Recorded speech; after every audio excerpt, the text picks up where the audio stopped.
No medio do ruido da desmemoria topamos proxectos moi ambiciosos realizados pola comunidade educativa. É o caso de Voces Silenciadas, un traballo elaborado polo alumnado de cuarta da ESO do CPI Virxe da Cela de Monfero. Pachote era un músico dos melloriños que había. E colleron, e el meteuse polo medio do maínzo, pero algún tiro lle bateu que o mataron. E trouxeron no carro das vacas para a confraría. E ali na confraría tiraron-no como quen tira un trapo. E viñeron buscar a meu pai para que o velara de noite. E eu agarrada nas pernas de meu pai e non me quitou. Non o soltei, fun con el. E veu un falangista e dixo, estará ben morto. E tirou outro tiro. Eso nunca se me foi daqui da cabeza. Nunca. A cueva era bastante pequena, collían 7 ou 8 personas dentro, pero mal, non se podía estar de pé, había que estar agachado ou sentado. Tiña uns asientos de pedra, así, rodeando, e logo tiña un camastro con troncos de madeira e por encima a palla. Cando chovía moito, subía o caudal da agua e non podían salir, ao mellor botaban 3 ou 4 días sin poder salir da cueva, non? Durante meses, de rapaces e rapazas de 15 e 16 anos dedicáronse a entrevistar os seus veciños e veciñas para recuperar a memoria histórica de Aranga, Irixoa, Monfero e Vilar Maior. Fixérono baixo a supervisión da súa profesora de Xeografía e Historia, Paula Cadaveira. Que tal, Paula? Moi boas. Moi boas, Nuria. Sí, é un proxecto que realizamos neste curso 2025-2026 co alumnado de cuarto da ESO do Concello de Monfero, que é un CPI, o centro no que estudian, é un CPI que colle poboación de outros concellos da comarca. E o que comezou como un traballo de aula, Paula, estáse convertendo nun traballo de investigación que permite reconstruir un pouco o alcance da represión nesas zonas nas que estades traballando, non? Incluso teño entendido que hasta chegachedes a identificar fosas comúns que non figuraban en ningún rexistro, non? Bueno, efectivamente, nos a verdade é que comezamos a preguntarlle aos veciños en varias ocasións, en entrevistas orais que fixemos, nos falaron de cemiterios civís. Hai algún que sí que foi se foron sacando os corpos polos propios familiares unha vez que que deixaron de ser vixiados pola Garda Civil xa durante os propios anos do franquismo e despois con posterioridade, segundo nos contaron os veciños. E logo hai outros cemiterios civís que nos dixeron que non teñen noticia, entón que consideramos que siguen ali os corpos e tampouco temos clara a idea de cantos pode haber. E despois tamén temos lugares puntuales de enterramento que creemos que siga ali o caso concreto do Pandoiro, un corpo nun prado de Santa Xa, en Monfero. E tamén seguistes o rastro dos guerrilleiros, non? Que formaban parte da cuarta agrupación de Foucellas e incluso conseguistedes dar con algún dos seus agochos, non? Sí, efectivamente. A verdade é que en Monfero estivo moi activa a cuarta agrupación guerrilleira, que tivo, varios líderes ao longo de todo este período de loita na zona. Estivo dirixida nunha época polo Foucellas, pero nós o máis coñecido que temos é o Riqueche, que era natural precisamente de Vilar Maior, de Grandal, e tiñan moitos agochos pola zona. Pois tiñan covas que elixían para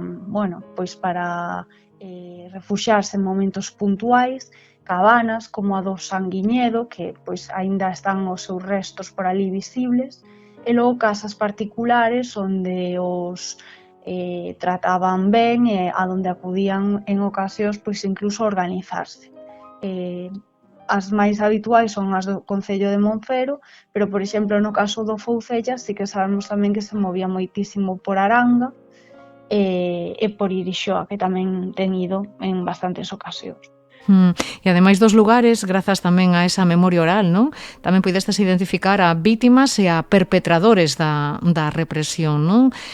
Quen eran os que se encargaban de dar os chivatazos e tamén de, bueno, pois de sinalar as persoas que ian ser despois detidas e posteriormente asasinadas? Bueno, pois nese sentido, nos seguimos a estela de todas as investigacións que hai xa, que os grandes delatores eran os membros da Igrexa, non? Os curas. Temos identificados 4 casos concretos nos que, bueno, moitos destes homes da Igrexa tiveron represión, o sea, tiveron un destino, digamos, acorde á situación que viviron. E despois, bueno, son os casos máis comuns con listas que se coñecían, non, publicamente e que eles pois non escondían.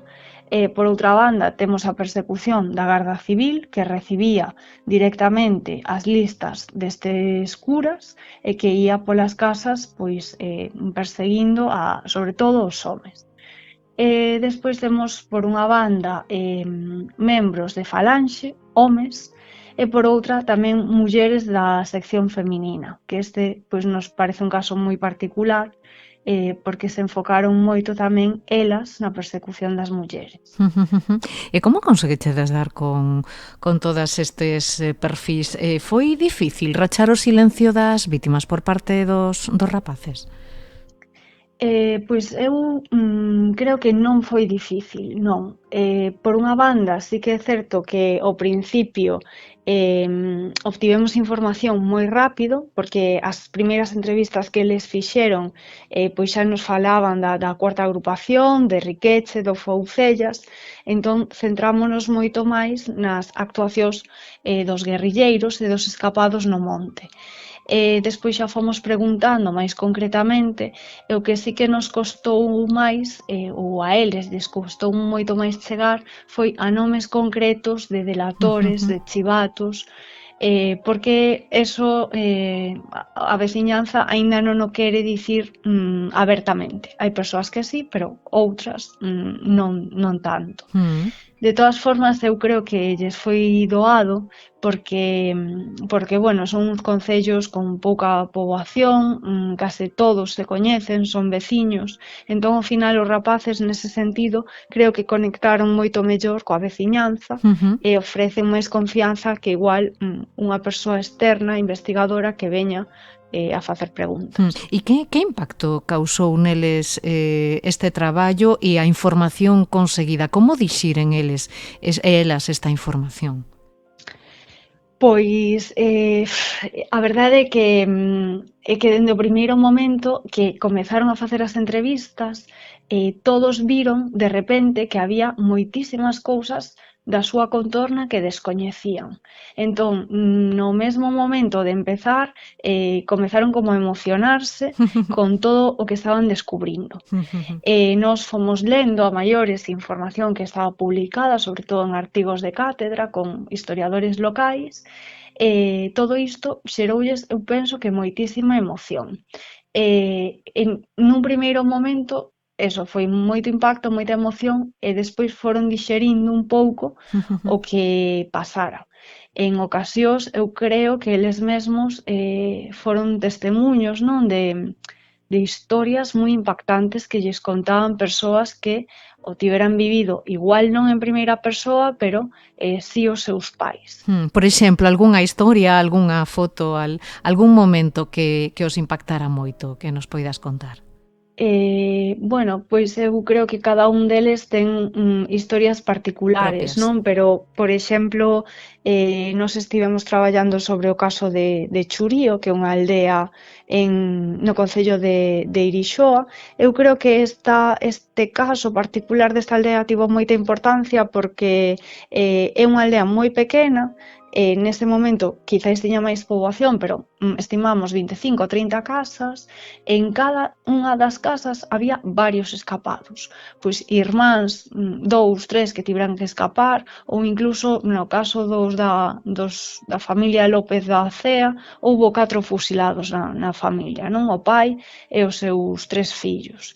Entón, eu creo que isto si lles impactou, porque nós tivemos aquí pois a filla, por exemplo, de Mariano, que nos contou pois o que lembraba seu pai, como yo transmitía a eles, ou tamén tivemos ao fillo, a outro fillo dun escapado ao monte. E lembraban como os seus pais viviran nunha cova durante máis de 2 anos. Entón, eso sí que creo que lles impactou.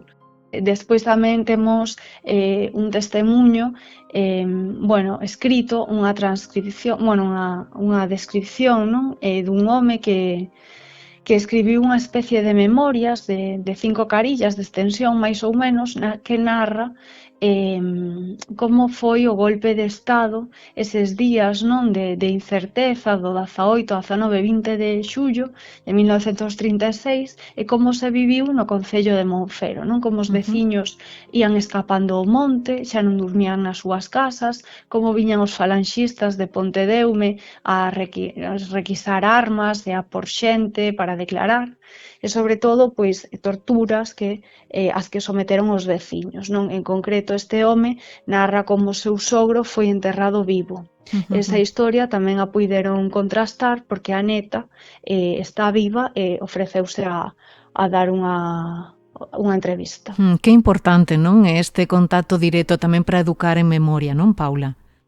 Sí, eu penso que é fundamental que eles poidan entrar en contacto con esta parte da historia a través da investigación, que nós, como docentes, que considero que lles demos esta oportunidade máis ben como para que non se sintan condicionados, eles mesmos poidan comprobar con proximidade que foi o que sucedeu. E que construan a súa propia opinión nun momento de bulos, de manipulación e de negacionismo tamén, non? Tamén, por suposto, sí. Sí. Eles, desde logo, están entusiasmados co proxecto e a profesora e a veciñanza. Como estades? Como vos sentides despois do conseguido? Bueno, pois eu síntome inmensamente orgullosa do traballo que fixeron. Eso ten que ser un orgullo para min, para eles, para as familias e para os veciños, para toda a comunidade educativa, porque conseguiron unha cantidad de información que eu, dende logo, non me esperaba que chegasen a conseguir.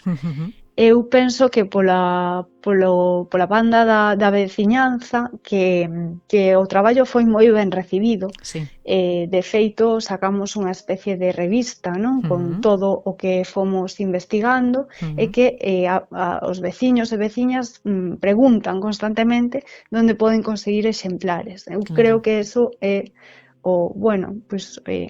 un resultado bastante gratificante. Esperemos que saia libro de aquí, Paula, ou que? Estades traballando niso? Sí, pode ser que sí. Estámoslo intentando, non? Porque nun primeiro momento nos íbamos a pechar a investigación pois no primeiro trimestre, pero dado a cantidad de información que conseguiron e que sabían que podían seguir conseguindo, pois decidimos ampliálo hasta final de curso. E despois veremos que podemos facer con toda esta información, pero sí, a idea sería sacar un libro. Quen sabe, igual sae algún historiador, algunha historiadora desa promoción do CPI Virxe de Cela. Ojalá, sí. Pois parabéns polo voso proxecto, Paula, e tamén, sobre todo, por ese traballo que estades facendo a comunidade docente para implicar a rapazada tamén na educación en memoria. Grazas e un bico tamén da nosa parte para todos eles e elas. Vale, moitas gracias, Nuria. Unha aperta. A ferida aberta no 36, un podcast de Nuria López.